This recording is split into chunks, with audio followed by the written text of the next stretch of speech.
техникасы ол осы қатып қалған қынапты, жатырды, да, бізде не істейді? Жұмсарту мақсатында біз жыныстық қатынасқа дейін сіз өзіңіздің қалаған нәрсеңізге айту.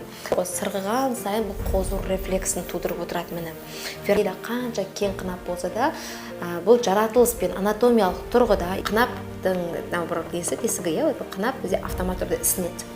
И тарылу қызметін қаратпай. Қанша кең болса да, сіз жыныстық қатынасқа дұрыс дайындалатын болсаңыз, және де дұрыс қойылатын болсаңыз, Ассаламу алейкум, қайырлы күн қыздар. Бүгін сіздерге феромон техникасы. Бұл қандай техника да? Бұл техника бізге жалпы әйел адамдарға керек па да? Біз осы уақытқа дейін бәріміз білетін нәрсе бұл феромон духи, яғни бұл қандай иісті өзіне баурап алатын духи. Сондықтан осы духи туралы білгендіктен, оның техникасы қандай болады, сол туралы сөйлесек та. Барлығын бірінші жаланатымен бастайық. Бисмилля, уалейкум салям, да. Жаңадан қосылып жатқандар, тыңдап жатқандар, біздегі бір кейін оқырмандар. Ендеше бұл видеоны соңына дейін тыңдамасаңыз, маңыздылығын сіз түсінбей қалуыңыз мүмкін.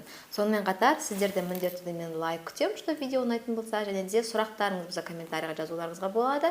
И на 3 точканы басу арқылы уведомление қойып қойыңыздар. Так, ендеше бізде феромон техникасы, біздің жатыр осындай, міне бізде кішкене ғана қынаптың аузы осыдан тұрады. Бұның барлығы не? Мұнан бәрі, бұның барлығы бұлшық ет. Бізде ең қиын бұлшық ет, бұл бізде тырысып қалған бұлшық ет, яғни гипертонус деп атаймыз. Мысалы, біз көп жұмыс істеп, бірақ зарядка істемейтін болсақ, отырып постоянно жаза беретін болсақ, нетек біздің екі жақтағы желкеміз кәдімгідей тартылып қалады, яғни не болады? Бұлшық еттеріміз тырысып қалады, потом ауырсыну береді. Біздің осанкамыз дұрыс болмайды, уже бұзыла бастаймыз, особенно менікі сияқты вообще быт болып кетуі мүмкін да.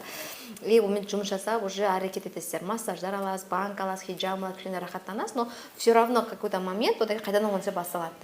Біз сол нәрсе басалып кетпеу үшін әрекет ету керекпіз. Яғни феромон техникасы ол осы қатып қалған қынапты, жатырды, да, бізде не істейді? Жұмсарту мақсатында біз жаттығу жасаймыз кегіл. И ары қарай осы феромон техникасын қолдану арқылы, яғни жыныстық қатынасқа дейін сіз өзіңіздің қалаған нәрсеңізге айту. Мысалы, былай, мен когда естіген кезде шын мәнінде таң қалдым. Бұл жерде айтқаны Аллах тағала әрбір сөзіне, яғни сұраққа жауап бар екенін білеміз, сол үшін бізге Құран кәрім түсірген. Құран кәрімді біз бәріміз білеміз, бұл ер азаматтарға түскен негізінде, яғни еркектер оқып, білім алып, ол оны әйеліне үйрету керек, да. Сол себептен бізде сол жерде айтылған, яғни әйел адам өзіне қажетті нәрсесін, яғни оргазмын алу керек. Міне өте маңызды екенін айтқан. Элементарны, ер азамат өзінікін алып қана қоймай, бірінші әйелден сұрау керек. Болды ма? Алдың ба?